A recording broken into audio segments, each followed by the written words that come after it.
அனைவருக்கும் வணக்கம். ஸ்ரீ மாத்ரே நமக. இது மகாமாயா டைரக்ட். நான் மலர்விழி. இன்னைக்கு எனர்ஜி ரீடிங் பார்த்துடலாம். குயின் ஆஃப் ஸ்வார்ட்ஸ் வந்திருக்காங்க. இந்த கார்டு வந்தாலே நீங்கள் ரொம்ப தெளிவாக முடிவெடுக்கிற ஒரு ஸ்டேஜில் இருப்பீங்க.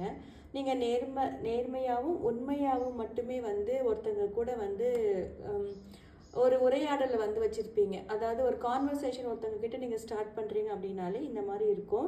உங்ககிட்ட உங்களை சுற்றி இருக்கிறவங்களோ உங்களுக்கு ரொம்ப தெரிஞ்ச நபரோ இன்னைக்கு உங்ககிட்ட ஏதாவது ஒரு பொய் சொன்னாங்க அப்படின்னா உங்களால் அதை ஈஸியாக கண்டுபிடிச்சிட முடியும். ஏன்னா இன்னைக்கு உங்களோட எனர்ஜி குயின் எனர்ஜி இருக்கிறதுனால நீங்கள் அதே மாதிரி நீங்கள் ஒரு விஷயத்தை கண்டுபிடிச்சாலும் அந்த இடத்துல உணர்ச்சி வசப்படாமல் அது ரொம்ப கூலாக ஹேண்டில் பண்ணக்கூடிய ஒரு நாளாக உங்களுக்கு இருக்குது. பண விஷயத்தை எமோஷ்னலாக ஹேண்டில் பண்ணாதீங்க. அது மட்டும் கொஞ்சம் அறிவு சார்ந்த அந்த விஷயங்கள்லாம் பார்க்க ஆரம்பிங்க. ரொம்ப ரொம்ப நல்ல சேஞ்சஸ் இருக்குது உங்களுக்கு. உங்களுக்கு பர்சனல் ரீடிங் தேவைப்பட்டுச்சு அப்படின்னா எனக்கு வாட்ஸ்அப்பில் மெசேஜ் பண்ணுங்கள். தேங்க்யூ.